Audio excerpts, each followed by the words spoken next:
Linee di credito, da Bruxelles è tutto, linea a voi. Sull'aumento dei prezzi di alimentari e detergenti durante l'emergenza Covid entra in gioco l'antitrust che chiede chiarimenti alla grande distribuzione. Francesco Di Mario.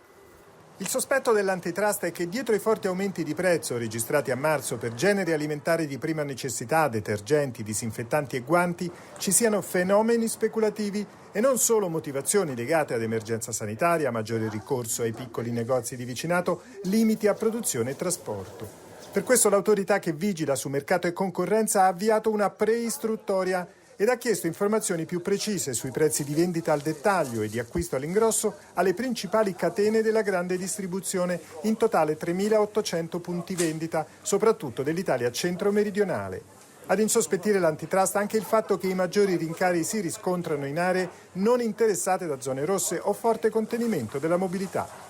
Le associazioni dei consumatori plaudono all'intervento dell'autorità e parlano di aumenti abnormi per i prezzi all'ingrosso, poi trasferiti al dettaglio con rincari del 233% per i cavolfiori, 100% per le carote, 80% per zucchine e broccoli.